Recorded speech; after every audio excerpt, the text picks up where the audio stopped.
Yo, what's up lur? Kuy kumpul lagi di channel Film Lur yang selalu menghibur dan sedikit ngawur. Buat kalian yang baru gabung di channel ini, selamat bergabung, semoga nggak ikut-ikutan ngawur. Gimana kabar hari ini? Masih gabut kan? Nah, kali ini aku bawa obat gabut lagi nih lur. Aku bakal bedah alur film yang menurut aku sih cukup menarik lur. Film ini berjudul The Gigolo. Pasti kalian semua udah tahu kan apa itu gigolo?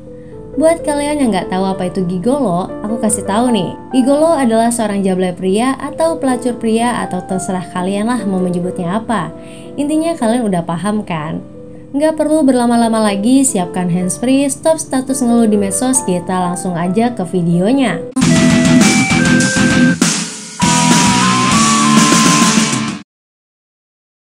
Di awal film ditunjukkan seorang pria kaya raya perkasa dan tampan yang sedang berolahraga. Ia pun dengan keren menunggangi mobil Ferrarinya. Kemudian ia berbicara bahwa dirinya bukanlah orang kaya atau anak konglomerat, tapi ia bisa naik Ferrari karena aku seorang gigolo. Film ini akan berfokus kepada seorang pria bernama Fang Xi atau kita panggil saja dia Fang. Ia terlahir dari keluarga miskin atau bisa dikatakan sederhana. Lalu datanglah ibunya yang membantu untuk mengurus daging bebek tersebut. Ya, ibunya adalah tukang daging bebek. Lalu si Fang meminta uang kepada ibunya untuk membayar uang les. Karena ibunya tidak punya uang dan ayahnya entah di mana rimbanya, ibunya menyuruh Fang untuk meminjam uang kepada sepupunya. Sepupunya ini mempunyai bar atau semacam diskotik. Lalu Fang pun diberi pinjaman. Setelah itu sepupunya menyuruh Fang untuk bekerja aja daripada meneruskan sekolah dan menyusahkan ibunya. Tapi Fang tidak mau dan tetap ingin sekolah. Tak lama kemudian datanglah salah satu teman sepupunya yang bernama Michelle. Ia pun menggoda-goda Fang. Karena si Fang ini niatnya cuma minjem duit doang, Fang pun hanya diam. Lalu datanglah dua orang lagi. Yang cewek bernama Yoyo dan yang cowok bernama Chris. Karena si Yoyo ini sedang memakai jasa gigolo si Chris dan dia adalah gigolo yang cukup dikenal. Saat Mise mulai meraba-raba Fang, si Fang pun memutuskan untuk pulang. Keesokan harinya terlihat Fang sedang bermain basket bersama beberapa orang temannya. Yang ternyata Fang memiliki pacar yang cantik bernama Julie.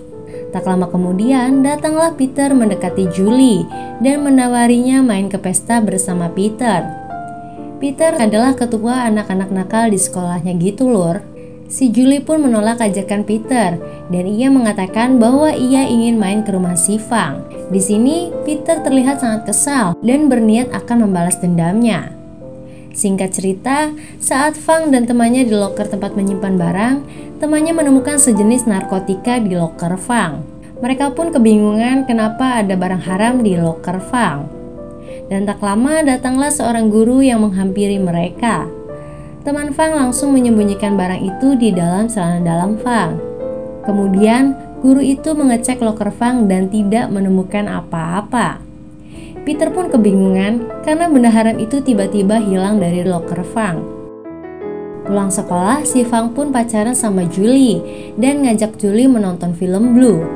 Karena nggak tahan menonton, mereka pun mulai akan mempraktekannya dan melakukan mantap-mantap. Tapi saat baru mau memasukkan keris warisan nenek moyangnya, tiba-tiba ibunya Fang datang dan ia pun kaget melihat mereka berdua yang akan melakukan perkuda lumpingan.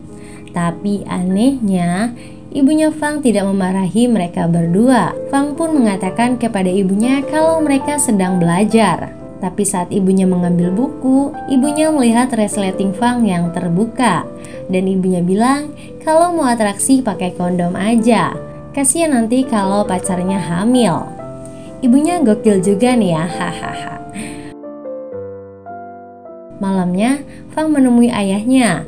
Ia bercerita mengenai dirinya saat hendak memasukkan tongkatnya tadi. Dan bapaknya juga mengatakan kalau otong anaknya ini memang warisan dari bapaknya.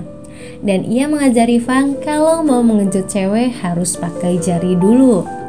Ternyata ayah dan ibunya Fang ini bener-bener gokil banget nih. Hahaha.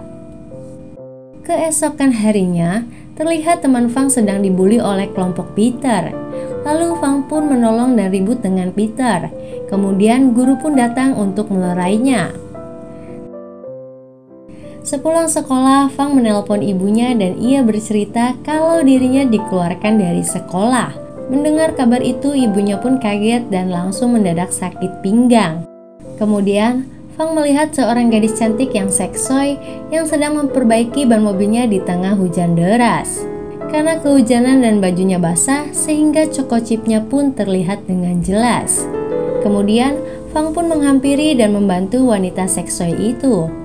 Setelah selesai dan hujan reda, wanita itu memberikan uang kepada Fang. Karena Fang ini baik hati, ia pun menolak pemberian uang dari wanita tersebut. Singkat cerita, Fang mulai bekerja jadi tukang bersih-bersih di bar sepupunya.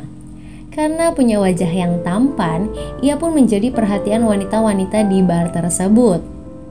Lalu si Yoyo menggodanya dan akan membayar $10.000 jika mau main dengannya. Fang pun mencoba untuk bermain, tapi ternyata si Yoyo membawa Fang ke teman-temannya. Lalu si Yoyo membuka celana Fang. Alangkah kagetnya si Yoyo karena ternyata tongkat warisan Fang ini benar-benar super.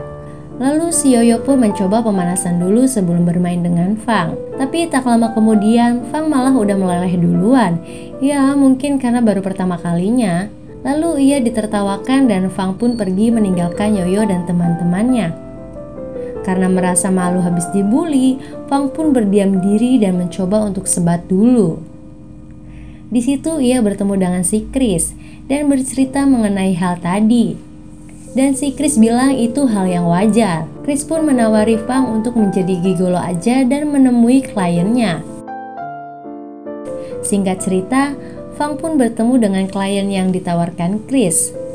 Ternyata kliennya ini adalah seorang wanita yang gendut dan memiliki nafsu makan yang tinggi. Fang pun merasa ditipu oleh Chris. Dan sialnya lagi, ketika mereka berusaha mesra, ternyata ada Peter yang sedang mengambil foto mereka berdua dan mengirimkan ke si Julie pacar Fang. Julie pun langsung marah dan memutuskan Fang saat itu juga lur. Lalu Fang menemui bapaknya yang lagi ngamen. Ia bilang bahwa ibunya lagi sakit dan ia sudah dikeluarkan dari sekolah. Lalu ia juga bilang bahwa dirinya udah jadi gigolo. Ia minta bapaknya ngajarin dia cara agar cewek-cewek yang digenjotnya selalu moncer. Kemudian bapaknya menyuruh Fang untuk pergi menemui seseorang bernama Epson, yang mana Epson ini adalah raja gigolo. Ia diminta menemuinya untuk belajar menjadi gigolo dan sekalian nagih hutang 30 juta milik bapaknya. Malam harinya Fang menemui Yoyo. Si Yoyo pun jadi judes karena pelayanan Fang kemarin yang belum apa-apa udah meleleh duluan sebelum si Yoyo puas. Yoyo menyuruh Fang pergi ke tempat Michelle karena ia lagi butuh jasa gigolo. Keesokan harinya ia ke tempat Michelle dan di sana tubuhnya dijadikan meja makan, di mana ia rebahan tanpa busana lur. Lalu Michelle dan teman-temannya makan bersama. Tak lama kemudian, ada nenek-nenek datang dan mau makan. Ia malah menggigit tongkolnya si Fang, hahaha. Singkat cerita, Fang pun telah selesai kerja jadi gigolo di tempat Michelle. Ia pun berjalan pulang sambil menangis. Malamnya, ia menemui salah satu temannya dan bercerita tentang dirinya yang jadi gigolo. Temannya pun berkata, kalau jadi gigolo harus keren, rambut harus tertata rapi, dan jangan culun. Lalu temannya ini merekomendasikan Fang untuk pergi ke salonnya Epson. Tak banyak mikir, Fang pun langsung pergi ke salonnya Epson. Di sana ia bertemu dengan anak buahnya Epson. Karena antrian penuh, ia pun memintanya untuk menunggu. Dan Fang pun menunggu sampai malam. Karena Fang menunggu dengan sabar, anak buahnya Epson pun mengajaknya ke bar dan memberinya semacam sisa. Akhirnya, Fang pun langsung teler dan anak buah Epson pun langsung mengejutnya dalam keadaan teler. Lalu setelah itu, Fang pun bisa menemui Epson. Dan tanpa basa-basi, ia pun menanyakan perihal pergigoloan. Epson pun memberikan beberapa kata motivasi kepada Fang. Kemudian Fang menanyakan soal utang ayahnya. Dan hal itu membuat Epson menjadi sedikit emosi dan gak mau bayar karena ayahnya pun punya banyak hutang ke Epson. Singkat cerita, Fang menemui ayahnya yang lagi jadi gembel. dan ia bercerita kalau si Epson gak mau bayar hutangnya. Tak lama kemudian, datanglah beberapa orang untuk menagih hutang kepada ayahnya Fang. Karena ayahnya gak punya duit, mereka pun ribut dan kejar-kejaran. Lalu ayahnya ini dibacokin sama mereka sampai gak sadarkan diri lur. Fang pun menemui Epson lagi dan meminta uang ayahnya. Lalu Epson malah ngajak bertanding dulu. Kalau Fang menang, ia akan membayarnya. Sayangnya Fang selalu kalah di pertarungan. Setelah itu Fang dan Epson pun mengobrol. Kemudian Epson menunjukkan bakatnya yang aneh, yaitu mengambil pil dari dalam gelas dengan lidahnya. Fang pun minta diajarin bagaimana caranya. Lalu Epson pun memberitahu Fang untuk berlatih dengan koin dan menjilati koin tersebut sampai tidak jatuh dari kaca, supaya nanti pas disewa si cewek pun enak. Fang pun terus berlatih dengan serius dan menunjukkan hasil latihannya kepada Epson dan akan dipraktekkan kepada anak buahnya Epson. Dan ternyata hasil latihannya pun benar-benar manjur dan Epson pun bangga. Di hari berikutnya Fang pun datang ke bar dan ketemu Yoyo, lalu mengajaknya untuk check-in di pub-up. Alhasil Yoyo pun dibuatnya langsung terkapar lemas karena permainan Fang. Dan mulai hari itu Fang benar-benar menjadi gigolo yang banyak dipesan. Michelle juga memesan Fang untuk mantap-mantap dengannya. Michelle pun dibuat lemas tak berdaya oleh si Fang. Singkat cerita, suatu hari Fang menemani teman gigolonya untuk casting film Raja Gigolo. Karena temannya ini gak cocok, sutradara itu meminta Fang untuk menggantikan casting temannya. Alhasil Fang lah yang terpilih menjadi bintangnya. Ternyata, sutradara ini adalah wanita di awal film yang dibantu oleh Fang tadi untuk memasangkan ban mobilnya itu. Lalu Fang pun mulai berkegiatan di dunia perfilman. Singkat cerita lagi nih lur, sutradara ini bernama Choli. Jadi, si Choli ini berencana mengajak Fang pergi ke pesta temannya. Ia meminta Fang berpura-pura jadi pacarnya dan Fang pun menyetujuinya. Keesokan harinya, mereka pun berpesta dan mesra-mesraan. Ternyata, temannya si Choli ini adalah Peter, teman sekelas Fang saat SMA dulu. Mereka pun minum-minum sambil ngobrol. Makin lama ngobrol makin teler dan ngeplay lur. Ketika Fang merasa ada yang aneh, ia pun pergi ke WC. Lalu ia memuntahkan apa yang ia minum dan ia berusaha untuk tidak teler lagi. Di sisi lain, terlihat Peter membawa Choli ke kamarnya dan berusaha memperkosanya. Beruntung, Fang datang dan langsung mengetok kepala si Peter dengan sebuah besi. Kemudian Fang memfoto kancutnya yang ternyata cuma 1 senti. Hahaha.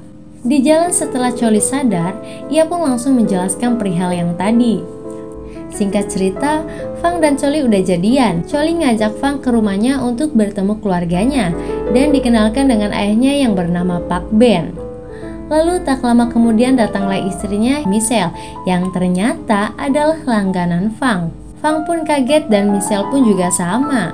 Selanjutnya mereka makan malam bersama dan Fang pun diajak jalan-jalan sama Pak Ben untuk melihat-lihat koleksi benda tajamnya.